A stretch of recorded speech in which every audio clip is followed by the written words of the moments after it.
Hello, BookTube. I had errands to run first thing this morning before the real heat of the day set in. You know, exactly the kind of precautions that you have to take. Going into the second week in November in Boston. This is what you have to do. I mean, if you're going to live here, got to expect to be really running a temperature by midday. You want to really be indoors if you can. I simply can't believe that in the second week of November, I am still regretting that I took the AC units out of the windows. But anyway, I had errands to run first thing in the day before it got too hot. And even then, even at 8:30 in the morning, I was still overdressed. And one of those errands was the Brattle Bookshop in downtown Boston, a great used bookstore that I've talked about a million times on this channel. I love it dearly. I've been going there forever and ever, 50 years. Uh, and it's got a sale lot. In addition to the store itself, there's a sale lot outside full of thousands more books. $1, $3, and $5 books. Thousands more of them. And I do most of my shopping at the Brattle outside. I will go inside the shop, which is neatly ordered and everything's in alphabetical order and whatnot. There's no order at all outside in the lot except by price. Otherwise, the books are jumbled in any which way. But inside the shop is a normal bookstore. It's not like that inside the shop. It's all ordered and everything. And I will go inside the shop if I am searching for something for one of you in the strangest parasocial relationship anywhere on YouTube, where I'm looking for stuff to send to you instead of exhorting you to send me stuff. uh, I will do that, and sometimes I'll go inside, just to see what's new on the buying table or whatever. But I spend most of my time out in the sale lot. It wasn't hard to do first thing this morning. It was beautiful. Just beautiful. And I found a bunch of books, a huge pile of books. I thought I would show them to you. And we're going to start off with a big batch of mass market paperbacks. I'm not against mass market paperbacks. I find them, they're pretty flimsy. In their own defense, they were made to be flimsy. I'm pretty tough on my things. I go through mass market paperbacks pretty quick. And after a while, about 10 years ago, 15 years ago, I decided that since that's the case, I really ought not to have so many mass market paperbacks. I ought to just get rid of a huge number of them and get a smaller number of trade paperbacks and hardcovers. And that has been true. Once upon a time, if you'd come over to wherever I was and looked at these bookcases, you would have seen mostly mass market paperbacks, but not now. But I'm not against them if I find some that look interesting. And the other day when I was at the Brattle, some of the mass market paperbacks that I found were Penguin Crime, classic crime volumes. Those green and white volumes of Penguin classic mass market paperbacks of old-style murder mysteries. And I was overjoyed to find the ones that I did, and I let it go at that. But one of the things about the Brattle is you never know when the gods are listening and when they're not. You might be overjoyed to find something and never see its like again at the Brattle, ever. On the other hand, you might be overjoyed to find something, not think about it anymore, go back to the Brattle in a week or two, or a day or two, and find a ton more of that same thing. And that's what happened today. I found a ton more Penguin Classic Crime volumes. Not all of them, I don't think any of them are actually called that yet. These are a little older. They don't have the laminated covers. But they're all these classic green and white mass market paperbacks. The first one is Michael Innes.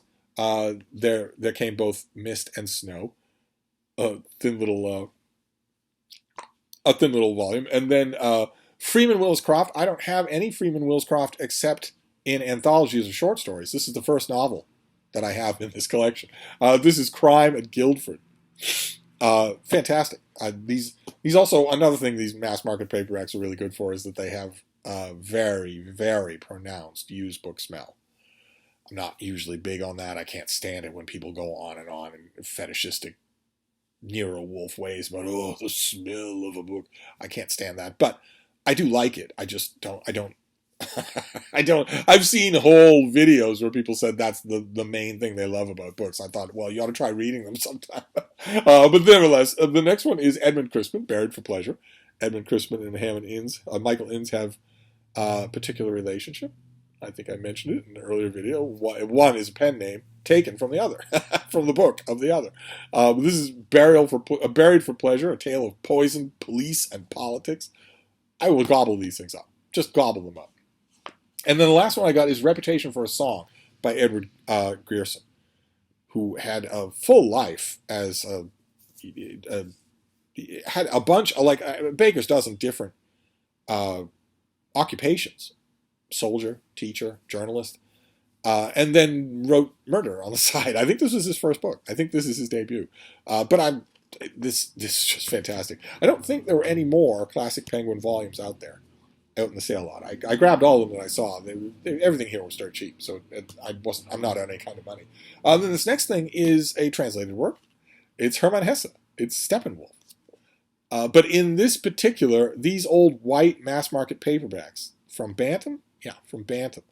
This is a reworking of the very first 1929 translation into English of this book. The translation is, are you going to tell me? You're not going to tell me. The translation is by Basil Crichton, and it was reworked by Joseph Milek, decades later. But the Basil Crichton translations of Steppenwolf are still ubiquitous. They're everywhere. And once upon a time, Bantam came out with all of Hermann Hesse in these white mass-market paperbacks with this particular kind of cover art. It's the same cover artist that does all of them. And they were in every bookstore. There was a whole half shelf of Hermann Hesse that looked like this. And there was a box set. I was introduced to Hermann Hesse in these volumes. And I like them. I really do. I haven't liked any later translation anywhere near as much as the Crichton translation. But I got rid of them all. And I think I had Narcissus and Goldman, and now I have Steppenwolf, which was probably Hermann Hesse's most popular book, maybe Siddhartha, but maybe this as well. This was wildly popular in a few different languages, all because it's weird and counterculture, and there's lots of psychedelic drugs and whatnot. It's a very explicitly drugs and sex book for a very small part of its content. The main gist of it isn't about that at all, and I think that bothered the author.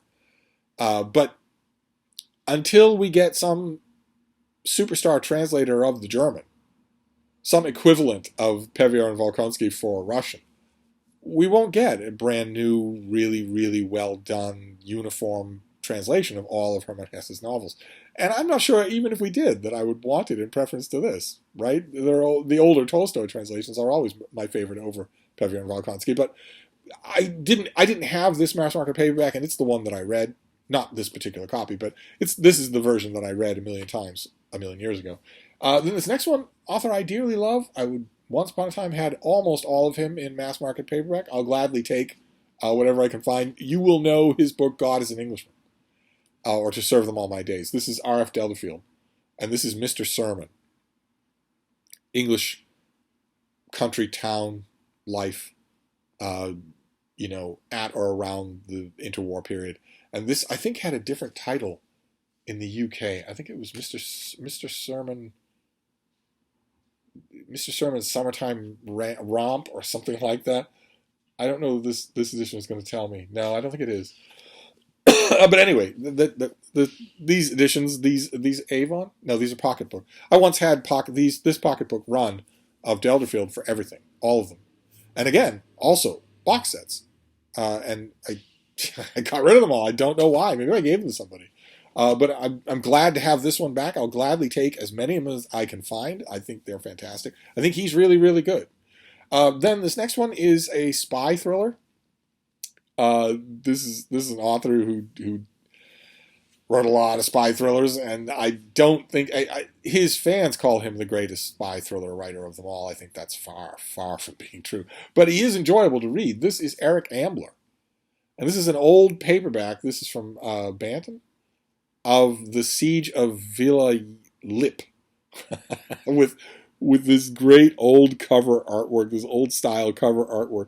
The original title of this book, Mr. Sermon isn't the only book that was retitled. The original title of this book was, I think, Send No More Roses, which is a much better title. But I remember liking this particular volume a lot. I think it takes place a little bit later in Ambler's career. Ambler he's no great shakes to write home about, but perfectly happy to take this mass market for $1. And the same thing with this next one. This is the last of the mass market paperbacks. This was also $1.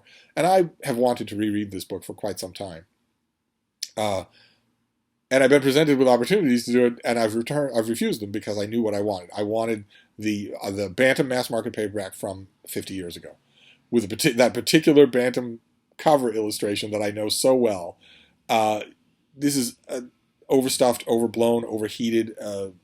historical novel that sold a gajillion copies. Just a gajillion copies. I am utterly amazed that this thing ever fell out of print. It was one of those locomotives where you just don't think it's ever going to run out of steam.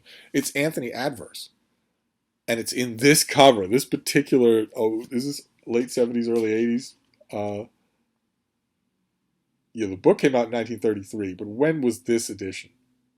The 70s. Okay, the 1970s with this kind of cover artwork that just runs around the book at the bottom. I love this kind of cover artwork. I have so many mass market paperbacks that look like this. And this is just a big, rollicking historical adventure. Everything in the world happens. The character is illegitimate to start with. He's raised by a relative. He falls in love. He thinks his love is lost. All that sort of stuff. It's bad, really bad, but it's also gripping. It's one of those old style historical adventures that just sort of subsumes you all around. So that even though it's bad, you just can't put it down. You just can't let go of it. I'm trying to think of another example. Robert Silverberg tried to write a book like this with Lord of Darkness, I think was the name of it, but he failed. He's too smart a writer. I'm trying to think of another one that did this. The Voyage, Sterling Hayden, would be another one like this. I would take that if I could find it in a mass market paperback with the original cover art. But I took this because I every once in a while when I'm butting against some other kind of historical fiction, I think about this. And I knew this was what I wanted to read, this particular edition of a book that critics said, it's great, it will never go away. It's been out of print for years. No one's ever heard of Anthony Adverse. And I have lived to see that day, which is kind of amazing. Then we'll move on to the hardcovers. And a lot of the hardcovers have a theme. One doesn't, but all the rest of them do.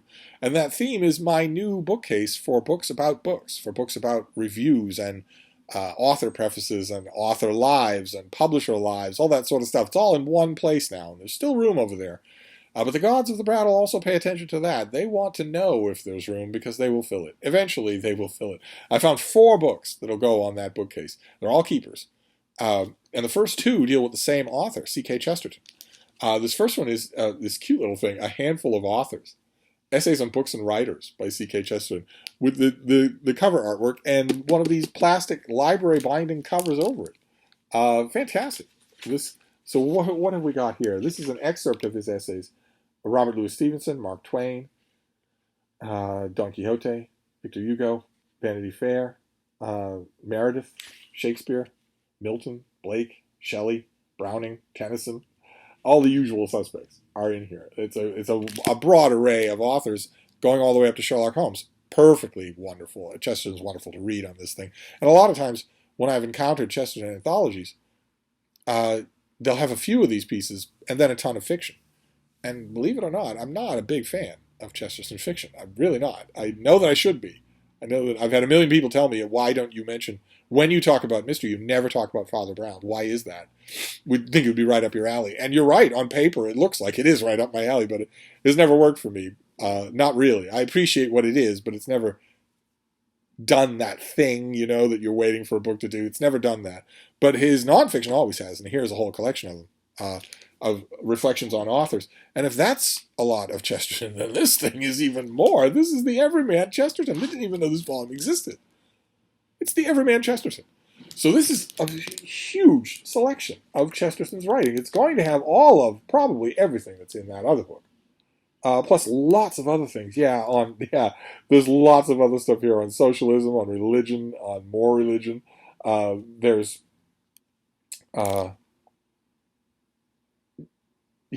a ton of Father Brown stories in this volume. Huge section on Thomas Aquinas, stuff that obviously wouldn't be in books about books and writing. So if I want just that, I've got it concentrated in one volume. Otherwise, I've got everything here. Good Lord, this is not all of Chesterton, but it's a huge collection. I love these Everyman volumes. I have a small handful of them that I really, really like, and this is one that's going on that bookcase. It won't go with the others. Then we have a guy named W. Robertson Nicoll, who was a little cracked in the head and a real persistent God-botherer. That's a lot. He wrote a lot. He wrote for his whole life. And a lot of what he wrote is utterly indigestible. Religious triumphalism of the most nauseating kind. But he also loved books. And he wrote a book from, when was this? Do we know? 1913? 1913? Oh, somebody cut out the front page. Well, anyway. This is A Bookman's Letters. And it is full of bookish stuff. It also has an essay on Meredith. It also has an essay on Shakespeare and a whole bunch of other people. Dr. Richard Garnett, a couple of biographies of Dr. Richard Garnett. Jane Austen, more Jane Austen. Walter Scott. Edmund Burke. Emerson. Tons and tons of stuff. Tons and tons. Just the exact sort of thing that goes in that bookcase. Tons and tons of just bookish reflections and whatnot. Wonderful to have. A Bookman's Letters. Once upon that, the title refers to a term that used to exist, doesn't anymore. Was never gendered. It was never sexist. It was never meant to be. A long time ago, I knew plenty of bookmen who were women, and they proudly used the term. Once upon a time, though, it was a term for not just a bookish person, but someone who knows literature, someone who knows books. It was kind of amorphous. You sort of knew another bookman when you came across one, or you knew someone who was pretending to be one and wasn't. That's what the title refers to. The term is not used anymore. But I didn't even know this book existed. I knew vaguely about this author, but I thought it was all Scots Presbyterian, fire and brimstone. But no, he wrote a book on books. It's fantastic. And then the last one of this theme is also about books in the most direct way possible. This is by James Austen, and it is called Fields of the Atlantic Monthly. Letters to an Editor, 1861 to 1870. This was in such horrible shape that I actually had to reinforce it before I could even show it to you. I didn't think I was going to get back here in one. The dust jacket in one shape. And the dust jacket has signatures because Fields was a literary impresario in the great age of the great birthing age of American letters and knew everybody. Emerson, Hawthorne, Thoreau, Longfellow, knew and worked with them all. And this book is a biography of Fields through letters, which is terrific. That is a great way to do it because he was never not dashing off letters. Never lived that way. Lived by the inkwell right next to his letter desk. And this is letters from those authors to him, letters from him to those authors, all about their current works, all about the current state of American literature, when American literature was virtually synonymous with a one-block area right across the street from Boston Common, in an old building that I know every brick, every conduit, every crack, every attic, every room. I know everything about the world that James Field lived in. Everything about it. And I can't wait to read this thing. I couldn't believe it when I saw it. I can't wait to dig into this. God knows how many names will be in here that will just bring a smile to my face. Fantastic. It won't go with biographies though. It's letters. It's entirely bookish. It will go in the book on the bookcase. And then this last one is a work of history, which came out. When did you come out? I want to say the early 2000s. Is that right? 2014. And when it came out, it had a lot of critical response. Lots and lots of reviews and whatnot. And I didn't keep it. I got a copy through Open Letters Monthly, and I didn't keep my copy, so I didn't keep any of the reviews. I didn't pull any reviews out of it. So this copy is empty of reviews. But I only read it in an advance copy. I don't think I ever saw it with artwork. And this is a finished hardcover full of artwork. And it's by Joan Breton Connolly, and it's called The Parthenon Enigma. A new understanding of the world's most iconic building and the people who made it. And I remember when I read this the first time, I really enjoyed how thoroughly historical it is, how much you learn about ancient Greece, in addition to learning everything there is to know about the building, about the complex itself. So I was this also has a plastic library protective covering there. I was overjoyed to find it at the Brattle. That's great. I didn't give it the attention that it deserves. I remember I didn't give it the attention it deserves when it came out 10 years ago. So I'll go at it again. I'll gladly go at it again and then put it on the history shelf. And there you have it. That was a Brattle book haul early this morning before the heat of the day settled in. You know how it is in November. So we have the Parthenon Enigma. We have Fields of the Atlantic Monthly. A find of the day. Probably the find of the day. Let's see here. We have A Bookman's Letters. We have 2 volumes of C.K. Chesterton. A handful of authors. And the Everyman Chesterton. Just incredible. Did not know the Everyman Chesterton existed. And then we have a bunch of mass market paperbacks. We have Anthony Adverse, Sorry, I'm dealing with the bean as well, who's just thrashing next to me. I don't know why that is, but when she's not behind me on camera, when she's off camera, she is just here. Off you go. There you go. Let's see here. This obviously isn't going to work. But anyway, we have Anthony Adverse, a mega selling novel, just mega selling. Set him and his family up forever. Then we have Eric Ambler, second-rate spy thriller, but it was virtually free. We have Mr. Sermon, R.F. Delafield. I would love to have all of these in these old paperbacks. We have Steppenwolf by Herman Hesse in these old white mass-market paperbacks. And then finally we have a batch of Penguin Crime. These old Penguin Crime volumes that smell like somebody's old library that'll take no time at all to read and will probably be immensely enjoyable. They'll probably be immensely enjoyable. In fact, as utterly indefensible it is, I might read one of these tonight. I think of all of this pile, of all of these books, that is probably one of those is probably the thing I'll read first, followed closely by the Parthenon Enigma. But anyway, that is the Brattle. I don't think I'll be going back to the Brattle this week. But I spur of the moment, had an errand that I wanted to try to run. First thing, it was right around the corner from the Brattle, so there was no way that I wasn't going to go there. And if I go there, there's no way I'm not going to tell you about it.